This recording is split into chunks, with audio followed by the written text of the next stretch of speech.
السلام علی رسول الکریم اما بعد فاعوذ باللہ من الشیطان الرجیم بسم اللہ الرحمن الرحیم وہذا کتاب انزلناہ مبارک مصدق الذی بین یدیہ، اور یہ برکت والی کتاب ہے جسے ہم نے نازل فرمایا، پہلی کتابوں کی تصدیق کرنے والی ہے۔ لِتُنذِرَ أُمَّ الْقُرَى وَمَنْ حَوْلَهَا وَلِتُنذِرَ أُمَّ الْقُرَى وَمَنْ حَوْلَهَا، اس لیے اتاری تاکہ تم اس کے ذریعے مرکزی شہر اور اس کے ارد گرد والوں کو ڈر سناؤ۔ وَالَّذِينَ يُؤْمِنُونَ بِالْآخِرَةِ يُؤْمِنُونَ بِهِ، اور جو آخرت پر ایمان لاتے ہیں وہی اس کتاب پر ایمان لاتے ہیں۔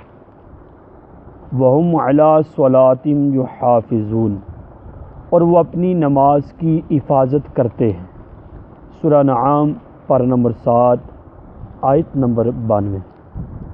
ترجمہ ہو گیا۔ اب اس کی تفسیر۔ ھذا کتاب، یہ وہ کتاب ہے، اس کتاب سے مراد قرآن کریم ہے، اور یہ قرآن کریم برکت والی کتاب ہے جسے ہم نے نازل فرمایا، اور یہ پہلی کتابوں کی تصدیق کرنے والی ہے، تورات، انجیل، زبور، جو ہم نے اس سے پہلے نازل فرمائے۔ آپ صلی اللہ تعالی وسلم اس کے ذریعے مرکزی شہر سے مراد مکہ المکرمہ اور اس کے ارد گرد والوں کو اللہ کے عذاب کی خبریں دو۔ والذین یؤمنون بالآخرہ، جو آخرت پر ایمان لاتا ہے وہی اس کتاب پر ایمان لائے گا۔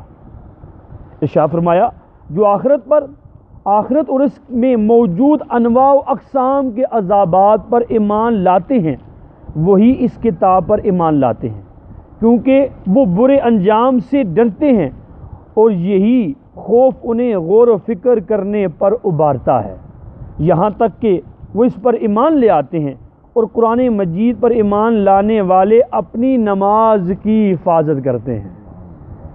تو جو آخرت پر ایمان لاتا ہے وہی قرآن پر ایمان لاتا ہے، اور جو قرآن پر ایمان لاتا ہے وہ اپنی نماز کی حفاظت کرتا ہے۔ آئیے یہاں نماز کو بطور خاص اس لیے ذکر کیا گیا، یہ ایمان کے بعد سب سے اعلیٰ عبادت ہے، اور جب بندہ تمام ارکان و شرائط کے ساتھ اس کی پابندی کرتا ہے تو دیگر عبادات طاعات کی پابندی کرنا بھی شروع کر دیتا ہے۔ اس سے معلوم ہوا قرآن مجید میں ایمان لانے کا ایک تقاضا یہ بھی ہے کہ پانچوں نمازیں ان کے تمام ارکان و شرائط کے ساتھ پابندی سے ادا کی جائیں، اور ان کی ادائیگی میں کسی طرح کی سستی اور کاہلی سے کام نہ لیا جائے۔ اللہ تعالیٰ سب مسلمانوں کو اس تقاضے پر پورا اترنے کی توفیق عطا فرمائے۔ اب یہاں پر دیکھیں سب سے اعلیٰ عبادت ہے، کیونکہ اللہ تبارک و تعالیٰ کے بندے بھی رب کی عبادت کرتے ہیں، اللہ کے معصوم فرشتے بھی رب کی عبادت کرتے ہیں۔ اب ذرا غور کریں فرشتوں کی عبادت کیا ہے؟ کوئی فرشتے ہزاروں اربوں کی تعداد میں اگر رکوع میں ہے تو وہ رکوع میں ہی ہے، قیامت تک ان کی عبادت رکوع ہے۔ کوئی قیام میں ہے تو قیامت تک وہ قیام میں ہے، کوئی سجدے میں ہے تو قیامت تک وہ سجدے میں ہی ہے، وہ رکوع نہیں کر سکتے، وہ قیام نہیں کر سکتے۔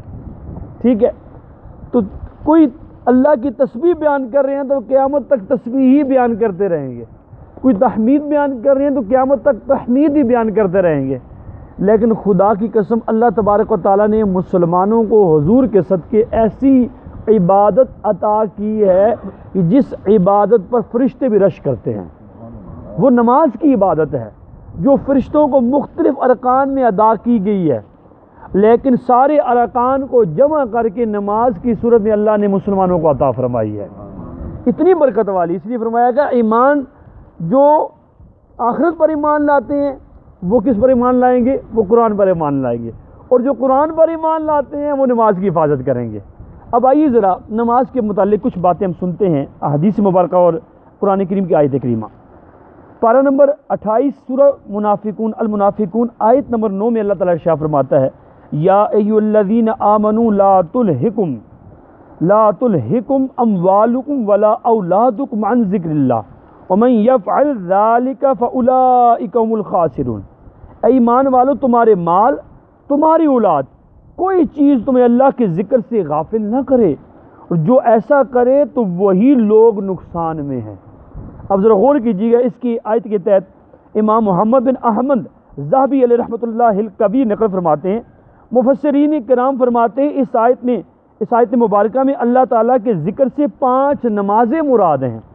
بس جو شخص اپنے مال، خرید و فروخت، معیشت، روزگار، ساز و سامان اور اولاد میں مصروف رہے، وقت پر نماز نہ پڑھے، وہ نقصان اٹھانے والوں میں سے ہے۔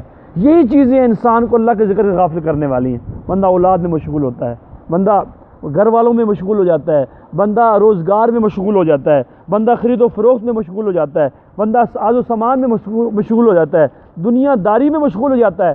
فرمایا جس چیز نے بھی بندے کو اللہ کے ذکر سے یعنی نماز سے غافل رکھا تو وہ لوگ کیا ہیں؟ نقصان اٹھانے والوں میں سے ہیں۔ حدیث پاک میں ہے، کنز العمال کی حدیث پاک ہے، سرکار مدینہ سلطان باقرینہ قرار قلب و سینہ فیض گنجینہ صلی اللہ تعالی وسلم کا ارشاد حقیقت بنیاد ہے، قیامت کے دن بندے کے اعمال میں سب سے پہلا سوال نماز کا ہوگا، اگر وہ درست ہوئی اس نے کامیابی پائی، اگر اس میں کمی ہوئی تو وہ رسوا ہوا، اس نے نقصان اٹھایا۔ اب ہر بندہ اپنے مال کو بڑھانے کے لیے جہاں جانا چاہے، جہاں پر مال کی زیادتی ملے، پرافٹ زیادہ ملے، وہ اپنا مال وہاں جا کے بیچتا ہے۔ اگر یہاں پر ہری پور میں کوئی بندہ پروڈکٹ بیچتا ہے، ایک پروڈکٹ میں 100 روپے پرافٹ ہے، لاہور میں 1000 روپیہ ہے، تو وہ لاہور جا کے بیچے گا۔ دوسرے ملک بھیجنے میں یا خود جانے میں اگر اسے 5000 ملتا ہے، وہ دوسرے ملک جا کے بیچے گا، اتنی مشقت اٹھائے گا۔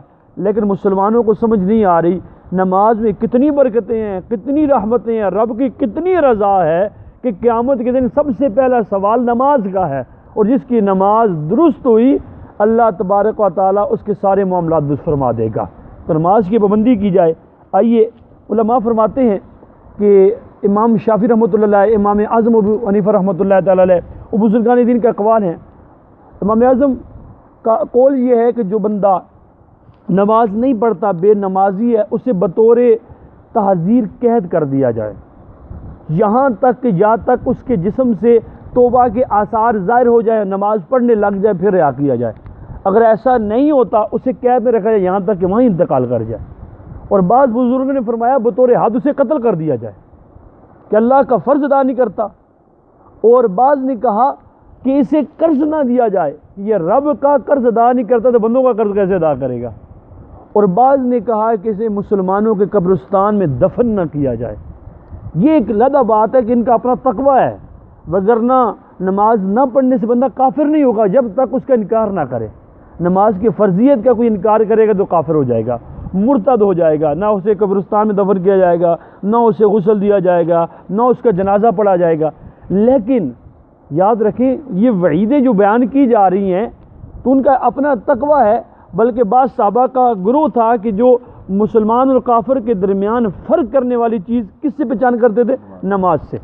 اور حدیث پاک ہے من ترک الصلاۃ متعمدا، جس نے جان بوجھ کر نماز کو ترک کیا تو کہا جاتا ہے کہ فقط کفر، اس نے کفر کیا۔ اب یہاں پر علماء نے اس کی وضاحت اگرچہ کی ہے کہ یہاں مراد یہ ہے کہ نماز کی فرضیت کا انکار کیا، اس نے کفر کیا، لیکن اس کے ظاہری معنی پر دیکھا جائے تو کیفیت کیا بنتی ہے؟ آج ہر بندے کے پاس سارے معاملات کے لیے وقت ہے، لیکن رب کی نماز پڑھنے کے لیے وقت نہیں ہے، رب کی عبادت کرنے کے لیے وقت نہیں ہے۔ آج اس محلے کے انداز دیکھ لیں کہ کتنے لوگ ہیں اب گھر میں سوئے ہوئے ہیں، جمعے میں یہ لوگ آتے ہیں، باہر سے تو کوئی نہیں آتا، یہیں سے آتے ہیں نا۔ تو ایسا کوئی کم کاروبار نہیں، نوکری والا نہیں جو صبح اس ٹائم پہ نوکری کر رہا ہو، اللہ ماشاءاللہ کسی کی نائٹ ڈیوٹی ہو، وہ شاید 100 میں سے کوئی 1-2 بندے ہی ہوں گے، لیکن جسے رب توفیق دیتا ہے اسی اپنے گھر میں بلاتا ہے۔ رب سے توفیق مانگا کریں، اللہ تعالیٰ میں نیکیوں کی توفیق دے اور گناہوں سے بچنے کی توفیق عطا فرمائے۔ آمین بجاہ النبی الامین صلی اللہ تعالی علیہ وسلم۔